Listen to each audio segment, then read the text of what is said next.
देखिए, ये दिख रहा है सबको? अब इस एरो की तरफ ध्यान दीजिएगा, ठीक है? तो आपको समझ आ जाएगा यहाँ पे कि एक्चुअल में जो हम इसको देख रहे हैं वो है क्या? यहाँ पे आप लोगों को डायफ्राम दिख रहा है नीचे में, ये एक स्ट्रक्चर है, पता नहीं क्यों मुझे नहीं डाउनलोड करना है, ये बीच-बीच में क्यों परेशान कर रहा है। तो ये क्या है? इसको जब आप देखना स्टार्ट करेंगे तो ये आपको स्पेशली एक गुम्बद नुमा, जिसको हिंदी में बोलते हैं, डोम शेप्ड स्ट्रक्चर शो करता है, जिसको हम बोलते हैं डायफ्राम। मैं अलग से दिखा देती हूँ। PHRAD साइलेंट होता है यहाँ पे, डायफ्राम।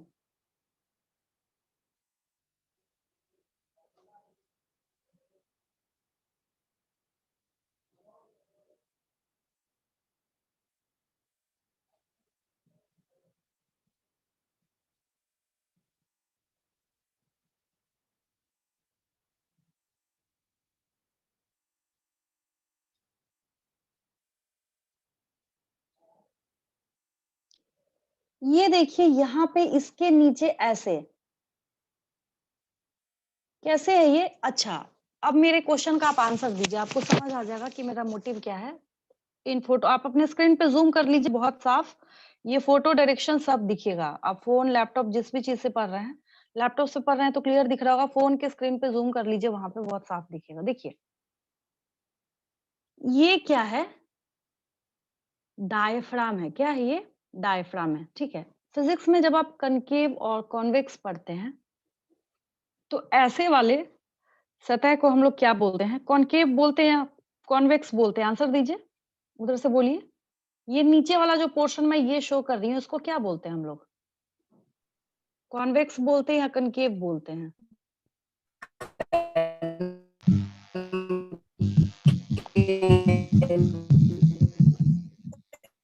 आवाज़ कुछ कट-कट के आ रही है मुझे। ये नीचे का जो पोर्शन है आप लोगों को बहुत अच्छे से पता है, ये क्या है? कनकेव है और ये कॉन्वेक्स है, ठीक है? नीट के एग्जाम में आपसे क्वेश्चन पूछा जाएगा, the convex part of the diaphragm is directed towards. Hindi में अगर मैं बोलूं, ये जो डायफ्राम का शेप यूं ऐसे करके जो आपको दिख रहा है, ये तो इसका, इस डायफ्राम को जब आप देख रहे हैं तो ये इसका जो कॉन्वेक्स वाला पोर्शन है, ये थोरैसिक मतलब डायफ्राम के, जो मैं पिछले डे आपको बार बार बोली थी, आपको समझ नहीं आएगा। देखिए, ये डायफ्राम के ऊपर का पूरा पोर्शन, ये डायफ्राम के ऊपर का जो पोर्शन है उसको हम लोग थोरैसिक कैविटी बोलते हैं, और डायफ्राम के नीचे का जो पोर्शन है उसको हम लोग एब्डोमिनल कैविटी बोलते हैं। क्या बोलते हैं हम लोग उसको? एब्डोमिनल कैविटी बोलते हैं, ठीक है। तो डायफ्राम में जब आप ऊपर से क्या कर रहे हैं, मान लीजिए यहाँ पे आप एयर इन करना स्टार्ट कर रहे हैं, यहाँ से आपने ऑक्सीजन इनटेक किया, और ऑक्सीजन इनटेक करने के बाद आप उसको लेके गए गए गए, मान लीजिए यहाँ पे कुछ टाइम के लिए आप इस अपने राइट वाले लंग को और अपने लेफ्ट वाले लंग को, दोनों को कुछ सेकंड के लिए बलून मान लीजिए। इसको भी मान लीजिए, इसको भी मान लीजिए, इसको भी आप बलून इमेजिन कीजिए, इसको भी बलून इमेजिन कीजिए। जब हम इसमें ऑक्सीजन को पास कराएंगे तो इसका भी वॉल्यूम इंक्रीज होगा और इसका भी वॉल्यूम इंक्रीज होगा। दोनों का वॉल्यूम क्या होगा? इंक्रीज होगा, बढ़ेगा। दोनों का वॉल्यूम क्या होगा? इंक्रीज होगा वहां पे, और इंक्रीज करने के बाद ये क्या करेगा? आगे फ्रंट साइड में जो स्टर्नम पूछ रहे थे मेरे से पिछले डे डे रुकिए, चलिए हम लोग स्टर्नम भी देख लेते हैं पहले, क्योंकि आपकी बुक ने स्पेशली लिखा है उसको। स्टर्नम जो है उसको अलग से लिखा है, ये देखिए। चलिए, इस बेचारे ने ये बहुत सुंदर दिखा रखा है ये, इससे बेस्ट नहीं हो सकता समझने का। ये देखिए, ये दिस वन, ये जो आपको दिख रहा है। अच्छा, मुझे एक बात बताइए, इधर से रिब है, ये भी आ रहा है, ये भी रिब है, ये भी रिब है, ये भी रिब है, ये भी रिब है। कुल मिला के इसने पूरा एक क्या किया है, एक पिंजड़े जैसा स्ट्रक्चर बनाया है, रिब केज जिसको बोलते हैं, ठीक है? अगर हम इस स्टर्नम को यहाँ से गायब कर दें तो क्या होगा? इस स्टर्नम को मैं आपसे क्वेश्चन पूछ रही हूँ हर एक बच्चे से, मेरा ये क्वेश्चन है, इस स्टर्नम को हम यहाँ से गायब कर दें तो क्या होगा? बाकी सारे बोन्स आंसर को फिर दीजिए। सपोर्ट ही नहीं मिलेगा मैम। हाँ, बिल्कुल। थोड़ा-सा इमेजिन कीजिए, ऐसे सोच के देखिए। इस स्टर्नम को मैं गायब कर देती हूँ। एक तो इन बेचारों की जगह फिक्स नहीं रहेगी, अब ऊपर नीचे खिसकना स्टार्ट कर देंगे सारे। ऊपर से इनकी स्टेबिलिटी जो है लॉस्ट हो जाएगी, ठीक है? जैसे आप अभी रेस्पिरेशन का प्रोसेस कर रहे हैं, breathing and exchange of gases आपकी बॉडी में हो रहा है। तो आप जब देखते हैं तो आपको पता चलता है जब गैस इन हुआ है, जब ऑक्सीजन इन हुआ है, तो उस टाइम में ये भी थोड़ा-थोड़ा राइज़ होता है। कहने को बोनी स्ट्रक्चर है, बट वहाँ पे हम स्टेटमेंट पढ़ेंगे। याद रखिएगा, जो पोज़ीशनिंग मैंने आपको सिखाई थी, जो लिखा था, वेंट्रल पोर्शन में इसको इस स्टर्नम ने सपोर्ट किया हुआ, याद आ रहा है? जिस दिन मैंने व्हाइट बोर्ड का यूज़ करके पढ़ाया था, उस दिन मैंने आपको पोज़ीशनिंग सिखाई थी। तो मैंने आपको सिखाया था कि ये स्टर्नम जो है, दिस वन, ये वेंट्रली कहाँ है ये? हमारे आगे है। हमारे फ्रंट साइड में ये स्टर्नम जो है, ये क्या करता है, ये अपनी पोजीशनिंग लिए हुए है, ठीक है? बैक साइड में हमने क्या पढ़ा था? बैक साइड में हमने पढ़ा था वर्टिब्रल कॉलम। वर्टिब हाँ, ठीक है, वेरी गुड। वर्टिब्रल कॉलम पढ़ा था हमने। क्या पढ़ा था हमने?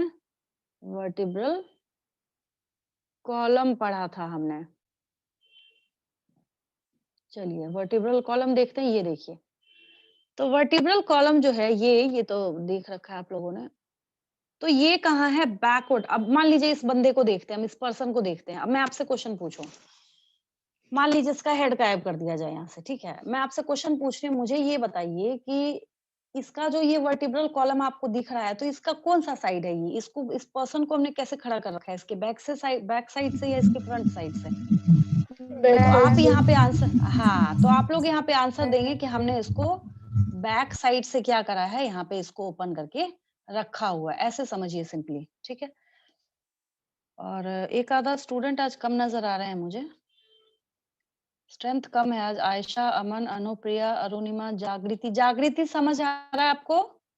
काजल, काशफ, लक्ष्मी, पल्लवी और रोशनी। जागृति समझ आ रहा है आपको?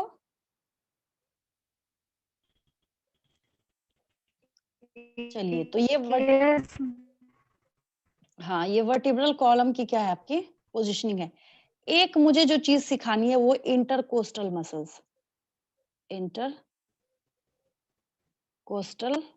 मसल्स, क्योंकि अभी मैं आपको दिखाऊँगी तो आप मेरे से क्वेश्चन, हाँ, ये बेस्ट देखिए, इससे अच्छा आपको कोई नहीं सिखा सकता। अच्छा, अभी मैंने आपको क्या दिखाया था? अभी-अभी मैंने आपको ऐसी एक पिंजड़े जैसा, केज जैसा मैंने स्ट्रक्चर दिखाया था, ठीक है? ये इंटरकोस्टल मसल आपको समझ नहीं आया ना, ये दिस वन, तो आपको रेस्पिरेशन समझ नहीं आएगा। समझिए इस बात को। अच्छा, मान लीजिए कि ऊपर रेस्पिरेटरी सिस्टम में ऊपर से ऑक्सीजन आया, भर गया पूरा, गैस इन हो रहा है। तो उस वो अगर फूलता है, एक बलून है, अगर वो फूल रहा है, आप उसमें एक सुई ले जाके छेद कर दीजिए, होल कर दीजिए, क्या होगा? जगह-जगह गैस लीक हो जाएगी वहाँ से। तो रेस्पिरेशन में आप क्या पढ़ेंगे यहाँ पे? आप पूरे प्रोसेस में, एक्सप्लेनेशन में आप लोग क्या पढ़ते हैं? रेस्पिरेशन के प्रोसेस में,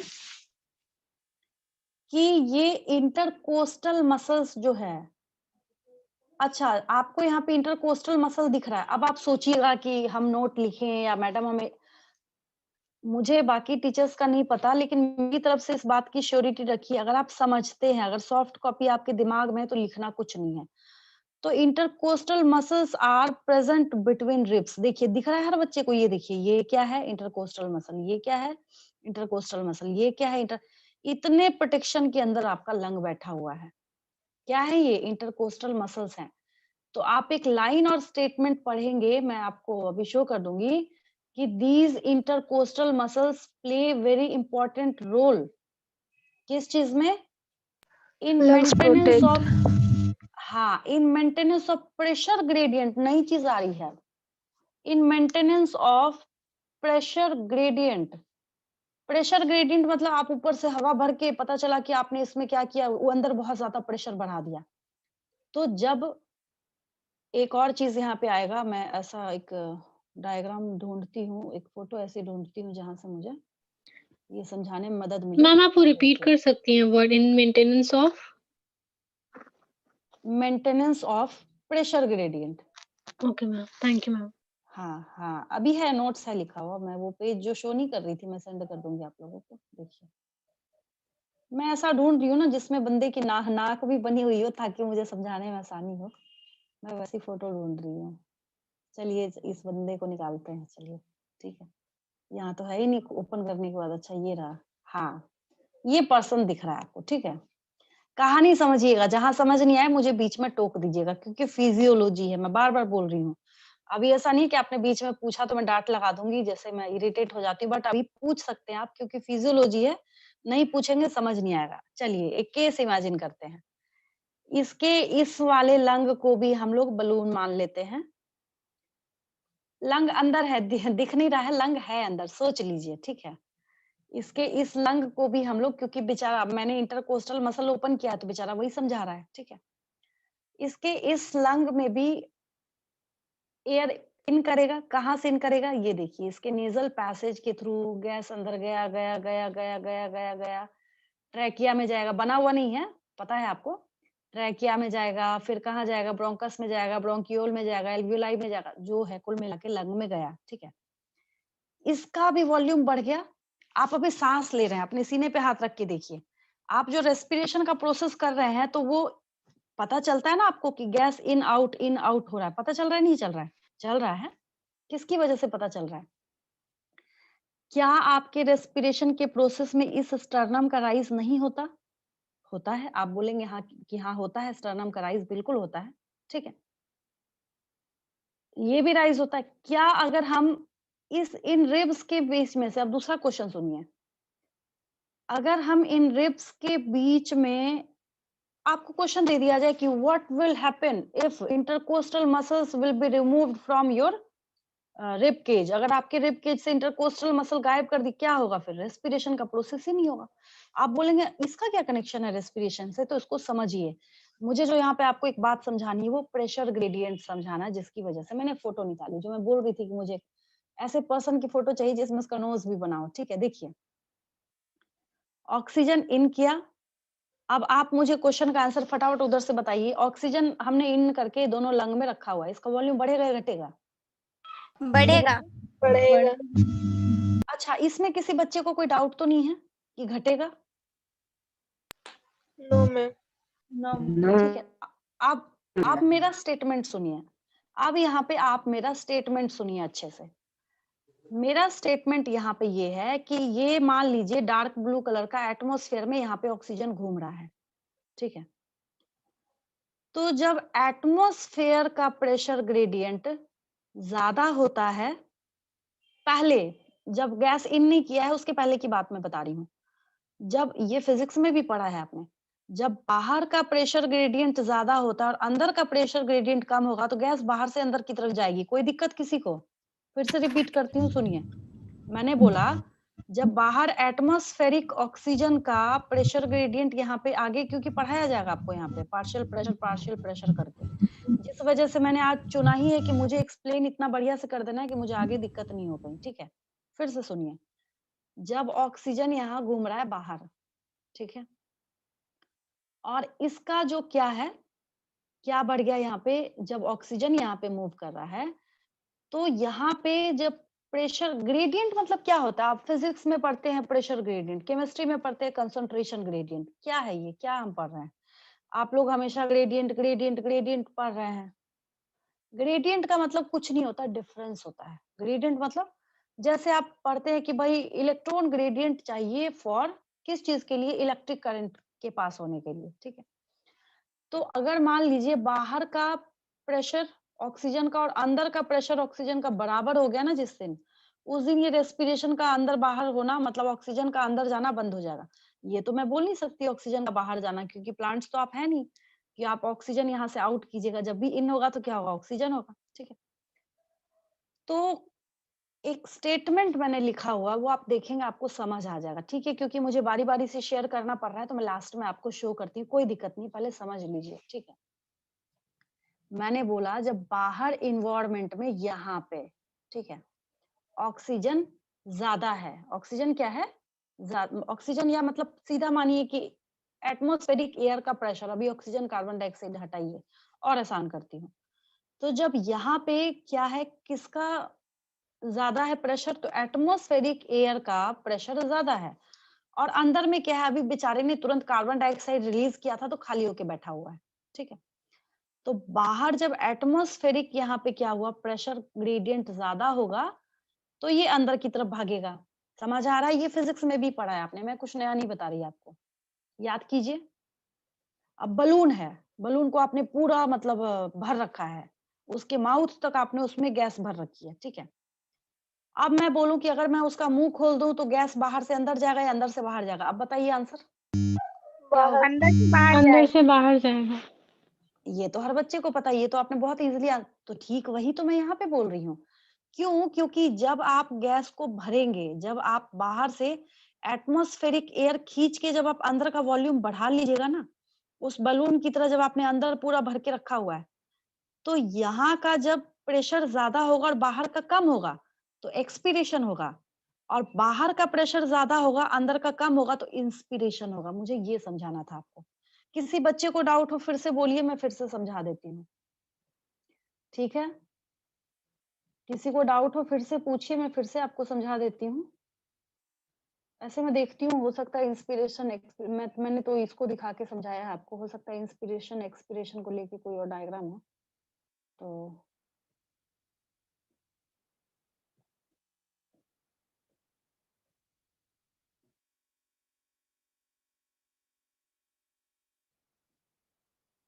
एक तो एनसीईआरटी वाला ही होगा, पता है मुझे। ये देखिए, ये रहा, ये this one, the best diagram.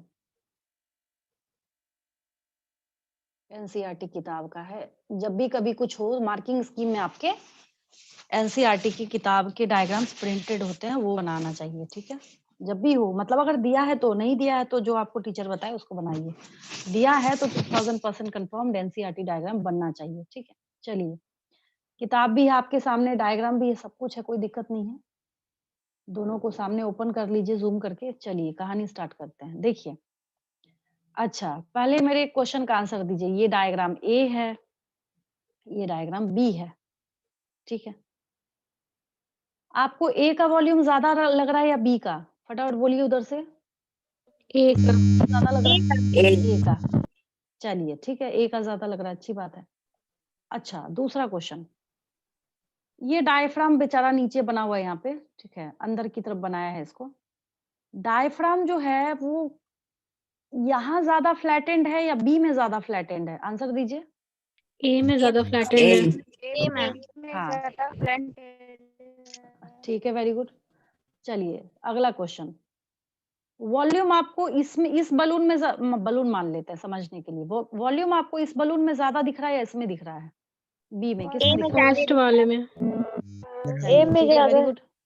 ए में है ना। हाँ तो, हाँ तो हुआ क्या यहाँ पे, बाहर में यहाँ पे घूम रहा है ऑक्सीजन, जो मैं अभी अभी आपको बोल रही थी। हुआ क्या कि जब इंक्रीज हो गया एटमॉस्फेयर, बाहर में अभी क्या है, ये होने के लिए कंडीशन क्या चाहिए, सो सुनिए।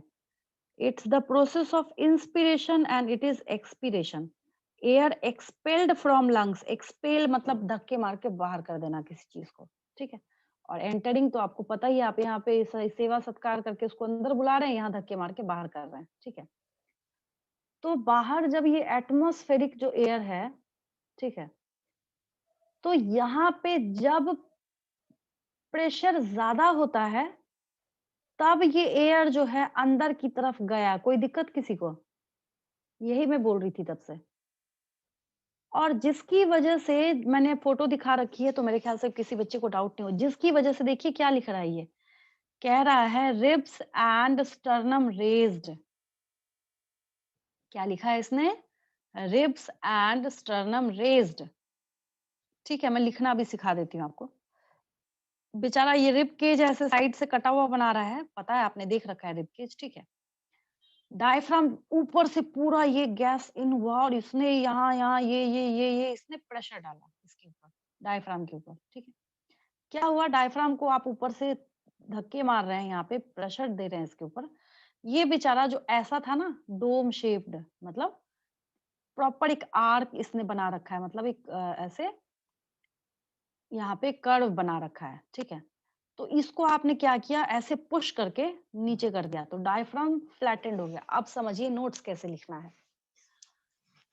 इंस्पिरेशन अकर्स व्हेन, इंस्पिरेशन कब होता है? इंस्पिरेशन तब होता है, यानी inspiration occurs when atmospheric pressure of air is more than pressure of lungs, जिसको आपकी किताब ने लिखा है इंट्रा पल्मोनरी प्रेशर। इंट्रा मतलब अंदर, पल्मोनरी मतलब लंग, और प्रेशर मतलब लंग का प्रेशर। तो फिर से मैं आपको बताती हूँ वो पॉइंट, एक दो पॉइंट तो है लिखा हुआ, मैं आपको दिखा देती हूँ अभी। शॉर्ट में मैंने लिखा हुआ है कि जब बाहर के एटमॉस्फेरिक एयर का जो प्रेशर है वो पल्मोनरी, इंट्रा पल्मोनरी प्रेशर से ज्यादा होगा तो एयर इन करेगा। समझ आया? अब आपने क्या किया, इस बलून को, गुब्बारे को पूरा भर दिया आप इसका मुंह फिर खुला छोड़ रहे हैं। खुला ही तो है, हमारा नेजल पैसेज तो ओपन है, तो क्या होगा? जब प्रेशर यहाँ पे अंदर आपने ज्यादा बढ़ा दिया, अब इसका उल्टा केस हो जाएगा। गैस जो है वो फटाफट, जैसे कैसे बलून में हवा भर के उसका मुंह ओपन करते हैं तो फटाफट गैस बाहर की तरफ रिलीज होती है, तो वो जो एयर है बाहर की तरफ भागेगा, एयर एक्सपेल्ड फ्रॉम लंग्स। ठीक है, क्वेश्चन दिया जाता है कई बार एग्जाम में बच्चों को, differentiate between inspiration and expiration. सबसे छोटे बच्चे वाला पहला डिफरेंस, इंस्पिरेशन, इंस्पिरेशन मतलब अंदर जाने वाला। इंस्पिरेशन के टाइम में air enters into the lung, कोई दिक्कत नहीं किसी को।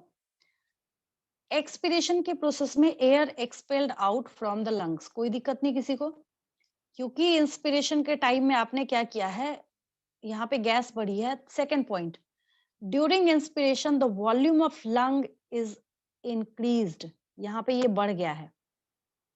क्लियर है? थर्ड पॉइंट, आफ्टर इंस्पिरेशन या ड्यूरिंग द प्रोसेस, बहुत साइमल्टेनियस प्रोसेस है, कहाँ इतना सोचने का टाइम है। इतना हम बोल रहे हैं, इतने में पता नहीं कितने बार आपने ये प्रोसेस कर लिया रेस्पिरेशन का, ब्रीदिंग का। ठीक है, तो इतना तो सोचने का टाइम है नहीं, तो ड्यूरिंग ड्यूरिंग लिखिए तो चलेगा।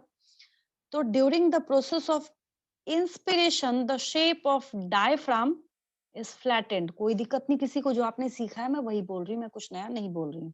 ठीक है, फिर क्या होगा, ribs and sternum are raised, और एक जो नहीं लिखा वो आप खुद से लिखेंगे कि intercostal muscles are also raised. पांचवा पॉइंट बन गया, आपको पता भी नहीं चला। Rib cage is also raised. छठा पॉइंट, सातवां पॉइंट आपका क्या बनेगा, intercostal muscles are responsible for maintenance of pressure. ये कहानी तो तब होगी ना जब आप बलून जैसा उसको पैक स्ट्रक्चर दीजिएगा, पता चला इंटरकोस्टल मसल निकाल के आपने पूरा होल जालीदार बना दिया है, तब थोड़ी होगा, तब नहीं होगा। ठीक है, अब इधर जो मैंने 7 पॉइंट बोला है उसका उल्टा करके इधर लिख देना। दोबारा सुन लीजिए। पहला point, during the process of expiration air expelled out from the lungs, हो गया। सेकंड पॉइंट ये देखिए, यहाँ पे second point, ribs and sternum are, यहाँ पे क्या हो जाएगा, return to their original position. यहाँ पे कैसे, जो बेचारे थे ओरिजिनल पोजीशन में, वहां पे यहाँ से ये ऐसे दुबक के फिर वापस उसी पोजीशन में चला गया। ठीक है, डायफ्राम इज रिलैक्स्ड, तीसरा पॉइंट, और आर्क्ड, भाई इसका आर्क नीचे की तरफ ऐसे थोड़ी बनेगा, नीचे की तरफ यू थोड़ी बनेगा, लिखा है आर्क्ड अपवर्ड्स। इस पे भी क्वेश्चन बना देता है, एम्स वाले का मन करे तो इसके ऊपर भी क्वेश्चन बना देगा। मतलब पहले जब अलग होता था तब की बात कर रही हूँ, कि उसके आर्क का डायरेक्शन क्या होता है, अपवर्ड होता है, डाउनवर्ड होता है, राइट होता है, लेफ्ट होता है, तो क्या हो जाएगा यहाँ पे, अपवर्ड होगा। ठीक है, और volume of thoracic cavity is decreased, thoracic cavity लिखिए या फिर इंट्रा पल्मोनरी कैविटी लिखिए, जो भी आपको लिखना लिखिए, इसका वॉल्यूम क्या होगा यहाँ पे, डिक्रीज कर जाएगा। और इंटर, जो इसने नहीं लिखा आपको पता है, आप लिखिए छठा पॉइंट में, intercostal muscles also return to their original position, ये भी कहाँ लौट जाते हैं, अपने ओरिजिनल पोजिशन की तरफ, ये इंटरकोस्टल मसल्स भी वापस लौट जाते हैं। ठीक है, ये जो आपने देखा था यहाँ पे इंटरकोस्टल मसल्स, वापस से मैं एक बार रिवाइज करके और चलती हूँ, ये रहा, फिर हम लोग नोट्स पे चलते हैं। ये इंटरकोस्टल मसल्स खूब देख रखा है आपने, मेरे ख्याल से इसके बाद जब मैं मस्कुलर वाला चैप्टर पढ़ाऊंगी तो मेरे से कोई बच्चा नहीं पूछेगा मैडम इंटरकोस्टल मसल्स क्या होता है। याद हो गया सबको? कितना बढ़िया, देखिए कितना साफ साफ दिखा रहा है ये।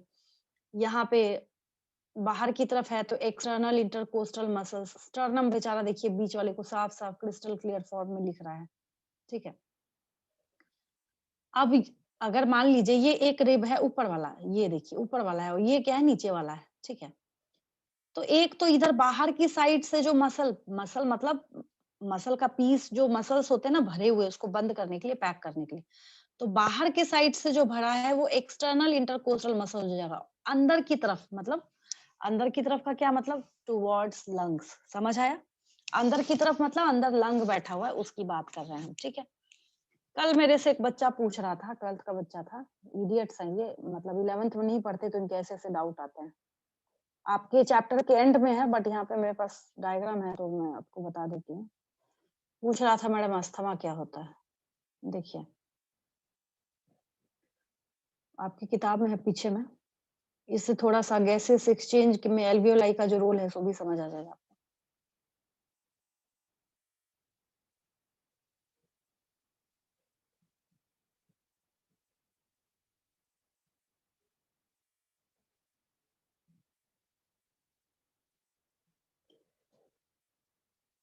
ये दिख रहा है आपको ये? डायमीटर इसका दिख रहा है? ये दिस वन दिख रहा है? Yes, ma'am. Yes, ma'am. चलिए, गाँव में, विलेज में या फिर कॉमनली अक्सर कई जगहों पे आपने देखा होगा अस्थमा कॉमन प्रॉब्लम हो गया आज के डे में, ठीक है? अच्छा और ये दिख रहा है आपको ये गोला दिख रहा है? Yes, ma'am. ठीक है। अच्छा, इसका डायमीटर लेफ्ट वाले का डायमीटर ज़्यादा है या राइट वाले का? लेफ्ट वाले का। ठीक है, इसका डायमीटर ज़्यादा है। हम लोगों ने पढ़ा है कि हमारे बहुत सारे बॉडी पार्ट्स में एक्चुअल में ये येलो कलर का जो साइड में थोड़ा जो ये बना रहा है ना ये, थोड़ा जो ये येलो कलर बना रहा है ये एक्चुअल में क्या है ये? म्यूकस लाइनिंग है। क्या है ये? म्यूकस लाइनिंग है, ठीक है। अस्थमा के जो पेशेंट्स होते हैं उसमें देखिए म्यूकस लाइनिंग कितना थिक हो गया, थिक मतलब मोटा हो गया। म्यूकस की लाइनिंग को मोटा करने का मतलब है, थिक करने का मतलब है, जब आप उसको थिक कर रहे हैं, इसका मतलब आप एक्चुअली में क्या कर रहे हैं वहाँ पे, आप उसके डायमीटर को कम कर रहे हैं। तो डायमीटर को जब आप कम कीजिएगा तो साँस लेने में दिक्कत नहीं होगी क्या? होगी ना। जब ये पैसेज है आपके गैसेस के इन आउट होने के लिए, आखिरी में किताब में रेस्पिरेटरी डिसऑर्डर में है अस्थमा लिखा हुआ, तब मैं आपको याद दिला दूँगी उस टाइम, मैंने आपको एक डायग्राम दिखाया था। ये बहुत बढ़िया फ़ोटो है। इस बंदे को अगर हम ऐसे बीच से 2 पार्ट्स में डिवाइड करें तो इसके इस साइड वाले बॉडी पार्ट को कह रहा है कि ये अस्थमैटिक लंग है और इधर वाले को बोल रहा है यहाँ पे मसल जो है रिलैक्स्ड है। इधर देखिए मसल कैसा हो गया ये देखिए, टाइटेंस हो गया है, ये देखिए है सिकुड़ा हुआ, ये डायमीटर कम है ऊपर से और यहाँ देखिए नॉर्मल है, इसको देखिए रिलैक्स्ड है, ऊपर से भी दिखा रहा है और यहाँ अंदर से भी बेचारा बाहर से टाइटन हुआ, अंदर क्या हुआ इसका यहाँ पे डायमीटर कम हो गया, ये बेचारा सकड़ा हो गया। तो जब यहाँ पे सकड़ा हो जाएगा तो उसकी वजह से क्या होगा, इसको रेस्पिरेशन में प्रॉब्लम आएगी और रेस्पिरेशन में जब प्रॉब्लम आएगी तो क्या होगा, इसको अस्थमा की प्रॉब्लम होगी, ठीक है। हेल्थ एंड डिजीज चैप्टर वो पढ़ रहे थे तो पूछ रहा था कि अस्थमा में होता क्या है, तो यही है यहाँ पे, ठीक है। तो इसमें एक्चुअल में क्या होता है कि ये आपका डायमीटर कम हो गया, बहुत टाइप का होता है ये। अस्थमा की जब हम लोग बात करते हैं तो ये बहुत टाइप का होता है, तो मेरे ख्याल से मुझे नहीं बताना पड़ेगा, जब मैं आप लोगों को पढ़ाऊँगी तो। बहुत टाइप के अब किसी-किसी में एल्वियोलाई ही पूरा क्या हो जाएगा, इंटरप्ट हो जाता है।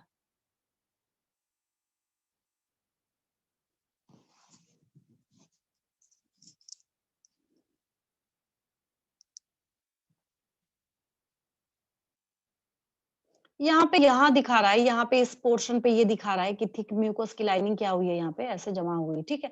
थोड़ा-सा हम लोग अब उसकी बात कर लेते हैं, नोट्स वाइज़ बात करते हैं, फिर शायद वो पेज नहीं ओपन होगा। नहीं, यही दिख रहा है, मुझे वापस से स्क्रीन शेयर करना पड़ेगा। 1 मिनट।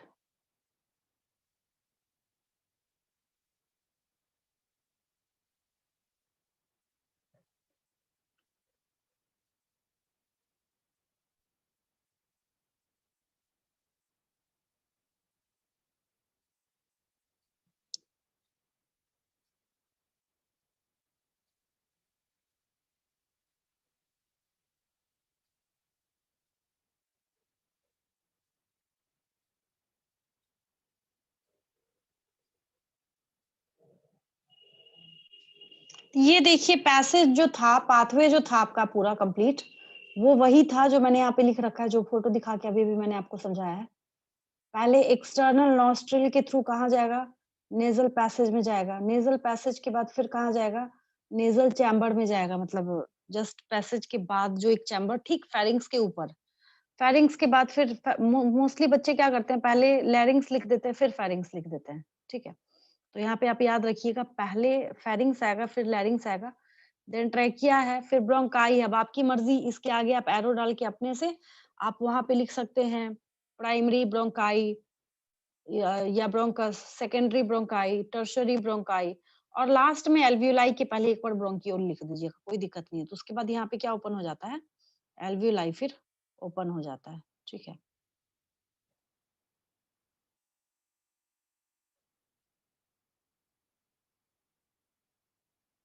देखिए, तो ब्रीदिंग जो है यहाँ पे बहुत शॉर्ट में है। ये शॉर्ट मतलब ऐसे ही एग्जाम में भी लिखना है आपको। इसके दो पार्ट बोल सकते हैं, टाइप बोल सकते हैं, दो फेज बोल सकते हैं, कुछ भी बोल सकते हैं। पहला यहाँ पे इंस्पिरेशन है, दूसरा एक्सपिरेशन है। इंस्पिरेशन के टाइम में एटमॉस्फेरिक एयर जो है ड्रॉन इन, अंदर आएगा। एक्सपिरेशन के टाइम में एल्वियोलर एयर जो है वो रिलीज आउट हो जाएगा, बाहर चला जाएगा, ठीक है? जो मैम मैं अभी आप जो वही मैंने पेज लिख दिखा रही है ना, एकाइनोडर्म्स वाला। ओ अच्छा अच्छा, 1 मिनट, पता नहीं क्या एरर हो गया, मुझे समझ नहीं आ रहा। 1 मिनट।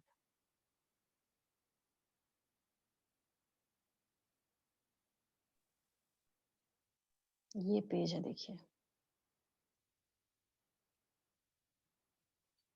कुछ एरर हो गया है। ये दिख रहा है, आप दिख रहा है? हाँ, वो मैंने देखा नहीं था।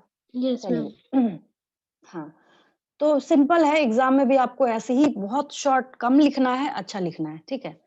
तो इसके दो स्टेजेस बोल सकते हैं, फेज बोल सकते हैं, कुछ भी बोल सकते हैं। एक इंस्पिरेशन और दूसरा एक्सपिरेशन है। इंस्पिरेशन में atmospheric air is drawn in, मतलब अंदर जाएगा, और एक्सपिरेशन में एल्वियोलर एयर को बाहर रिलीज किया जाएगा, ठीक है? प्रेशर ग्रेडियंट की बात करते हैं हम लोग यहाँ पे, जो मैं बोल रही थी कि लिखा हुआ है वो चला जाएगा आपको। तो प्रेशर ग्रेडियंट में क्या है, देखिए इसको समझिए। The movement of air into and out of the lungs is carried out by creating a pressure gradient between the lungs and the atmosphere. दोनों के बीच में हम लोग क्या कर रहे हैं यहाँ पे? प्रेशर ग्रेडियंट का जो खेल है ना, वही चल रहा है, और जिसकी वजह से हम लोग वहां पे क्या सीखते हैं, क्या होता है? वो प्रेशर ग्रेडियंट मेंटेन होने की वजह से कि आप लोग सीख पाते हैं कि आगे जाके उसमें कौन सा प्रोसेस होना है, ठीक है? देन आगे जब हम लोग देखते हैं, पेजेस उसकी शफलिंग हो रखी है इधर।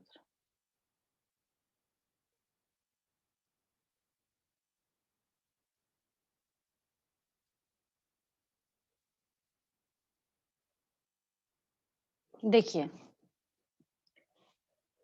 इसके ऊपर अगर आपकी मर्जी हो ना, ये इंस्पिरेशन का एक, ये जो मैंने मैथमेटिकल फॉर्म में लिख रखा है, आपकी मर्जी, आप एक पेज लिख सकते हैं इसके ऊपर, जो मैंने अभी अभी आपको सिखाया है। समझिए अब इसको ध्यान से। इंट्रा पल्मोनरी इंस्पिरेशन तब होगा जब इंट्रा पल्मोनरी प्रेशर, यानी कि pressure with in the lungs. Intra pulmonary pressure, intra मतलब अंदर होता है, इंटर नहीं लिख रहे हैं हम यहाँ पे, इंट्रा लिख रहे हैं, ठीक है? तो इंट्रा मतलब अंदर होता है। तो जब अंदर के लंग्स के अंदर का जो प्रेशर होगा वो कम होगा एटमॉस्फेरिक प्रेशर से, तो एटमॉस्फेयर वाला गैस भागेगा कहाँ की तरफ? अंदर की तरफ। इसमें कोई दिक्कत किसी को नहीं? ठीक है, इसको हम और करके लिख सकते हैं, there is a negative pressure in lungs with respect to atmospheric pressure. Actual में अगर हम पॉजिटिव नेगेटिव माने तो किधर ज्यादा है किधर कम है, अगर हम प्लस माइनस का खेल यहाँ पे करना स्टार्ट करते हैं, ठीक है? तो एटमॉस्फेरिक प्रेशर को हम यहाँ पे प्लस सिंबल देंगे, और पल्मोनरी प्रेशर को हम लोग यहाँ पे क्या करते हैं? माइनस सिंबल देते हैं, ठीक है? ये होता है यहाँ पे। देन एक्सपिरेशन में ठीक इसका उल्टा कर देते हैं। अब देखिए, कहने को तो मैंने यहाँ पे एक, जो मैं बोल रही हूँ बार बार कि हम इसमें 10 पेजेस लिख सकते हैं, जितनी मर्जी आपकी उतनी लिख सकते हैं। इंट्रापल्मोनरी प्रेशर जब क्या है, कम है, तो एटमॉस्फेरिक प्रेशर अंदर चला गया, तो क्या होगा उसके बाद? मैंने आपको बहुत सारी भी कहानी बताई, इंटरकोस्टल मसल्स हैं, वो सब क्या होगा, वहां पे अपना रोल प्ले करेगा, वहां के वॉल्यूम को बढ़ाने में। वॉल्यूम बढ़ेगा, स्टर्नम राइज होगा, इंटरकोस्टल मसल राइज होगा, रिब्स राइज होंगे, डायफ्राम फ्लैटेंड हो जाएगा, तो सब कुछ आएगा इसके अंदर, ठीक है? हालांकि नोट्स पे हम काम करेंगे, ये थोड़ा शॉर्ट में है। एक्सपीरेशन जो है यहाँ पे ठीक इसका उल्टा हो जाएगा। यहाँ पे क्या होता है, इंट्रापल्मोनरी प्रेशर जो है ज्यादा होगा। ज्यादा कब होगा? ज्यादा तो तब होगा ना जब आपने अंदर क्या किया है, ऑक्सीजन का लेवल बहुत ज्यादा कर दिया, बहुत ज्यादा यहाँ पे भर दिया, तो पता चला फिर ये वहां से बाहर की तरफ रिलीज होगा, तो क्या हो जाएगा, एक्सपीरेशन हो जाएगा। यानी कि इंट्रापल्मोनरी प्रेशर यहाँ पे क्या होता है, ज्यादा होता है। और एटमोस्फेयर, तो अपना कॉमन सेंस लगाइएगा, रटने की कोई जरूरत नहीं है। ह्यूमन फिजियोलॉजी चल रही है, डे 1 से मैं बोल रही हूँ, कहीं पे रटने की कोई जरूरत नहीं है। जहां तक बात है, इंटरकोस्टल मसल्स हैं, रिब्स हैं, आप ही की बॉडी के पार्ट्स हैं, तो ये धीरे धीरे याद हो जाता है, इसमें कोई दिक्कत नहीं होती कहीं पे भी। ठीक है, अब हम लोग यहाँ पे बात करते हैं जनरेशन ऑफ प्रेशर ग्रेडियंट। किसकी बात करते हैं हम लोग यहाँ पे? Generation of pressure gradient. ठीक है, इस जनरेशन ऑफ प्रेशर ग्रेडियंट को जब हम देखते हैं तो एक्चुअल में कौन क्रिएट कर रहा था, जो इसको कैसे सीखते हैं हम लोग, वही प्रेशर ग्रेडियंट को जनरेट करेगा जो कि उसकी पैकिंग का काम करेगा, जो लंग्स की पैकिंग का काम करेगा। ऐसे समझिए। अब देखिए, the diaphragm and a specialised set of muscles, external and internal, दोनों मैंने दिखा रखा है आपको। Intercostals between the ribs, intercostal muscles को ही इंटरकोस्टल्स लिखा हुआ है यहाँ पे, between the ribs helps in generation of such gradients. यही क्या करते हैं, ऐसे ग्रेडियंट्स को वहां पे जनरेट करने का काम करते हैं। ठीक है, किसी बच्चे को अगर कोई डाउट हो तो पूछ लीजिए उधर से।